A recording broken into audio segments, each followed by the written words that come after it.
For me, a dramatic portrait is part concept, part lighting, and the two combined to do storytelling, and that's basically what you're trying to do. On the lighting end of it, for me, um, I'm trying to make a well lit image, but not necessarily a flatly lit image. An image that's lit, and the light moves around. There's some light, there's some shadow, there's some contrast in the scene overall. So the scene's not just, um, a big soft box and the whole thing's lit and the whole thing has the same amount of light.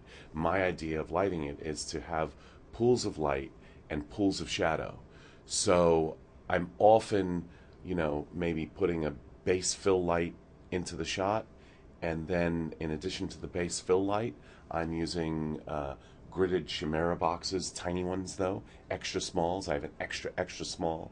I have three extra smalls and two smalls and small strips, and I'll put these light tool grids in them, and I'll make pools and small areas of light, and I'll really try to uh, develop a scene or a set where the light is moves from hot spot to darkness to and usually I'm lighting people's faces. I'm bringing your attention to their face and to that part of the scene.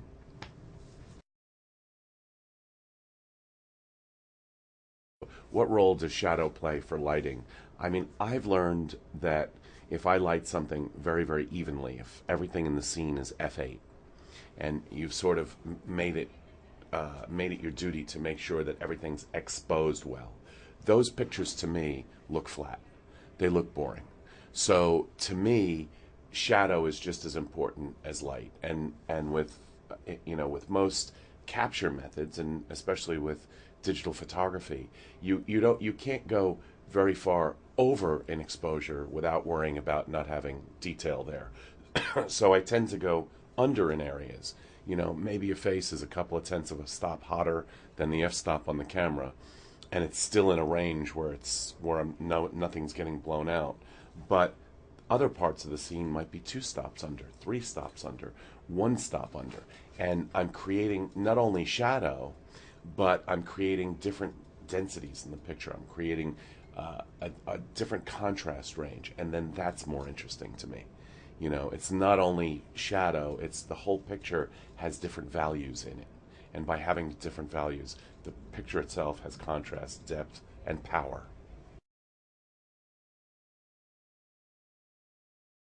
I like my little chimeras because um, they create these pools of light, and the light's still flattering. When you get a small box in this close, it's still flattering. The problem, people don't know how to use soft boxes, and I talk about this in my book, Lighting in the Dramatic Portrait. People tend to use a soft box, and they'll pull it back, and they'll pull it back, and they'll expect the softbox to work. So they'll take a large softbox and pull it all the way back. And if you really want the effect of a large softbox, it should be in close. And my point is you can take a little softbox and bring it in close, and the surface area relative to the subject can be great if a softbox is right here, and that's what I talk about in my lighting book, is that I want the I want the reader to think about, it's about light placement. It's about um, um, sharpness is calculated, right? Sharpness in a photograph, no shadow, things like that. How flattering it is got to be calculated by how big the surface is relative to the subject. You can't take a 12-foot softbox and put it across a room and expect it to be soft. The best example is the sun is the softest light source in the world, but it's so far away, it's the sharpest. It's so far away, it's the hardest, it's the ugliest. So people need to think about the placement of their lights. Assistants all the time will say, "Oh, let me just pull that light back. I could fix it by pulling it back." Well, if you pull it back, it starts lighting everything. If you pull it back, it's not as soft. If you pull it back, that's changing the effect of the particular instrument I picked. at the particular distance from the subject. And those are very important things to consider to me.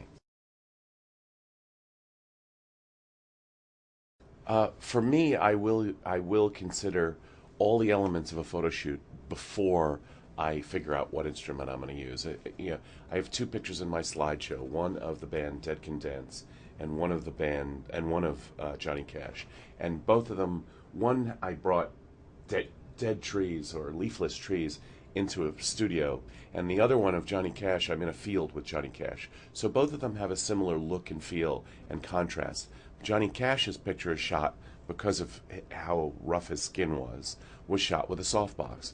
Dead Can Dance was shot with two little grid spots hanging way high over their head, but they still have similar looks and feels. So I'm always using the right instrument for the situation. You don't want someone to look gross. But for the most part, I get into the emotional content that needs to be in the photograph. If and I rarely do this, but if you've invited me to do, you're a relative and you've said, "Hey, can you shoot my portrait?" That emotional content's going to be pretty vanilla. Like, they're going to want a picture for their family and their kids. And if I'm working for a magazine and trying to make dramatically lit, powerful photographs, then the emotional content is different and it takes on a different charge, and I'm going to light it differently. So I'm going to make that as powerful and as great a photograph as possible.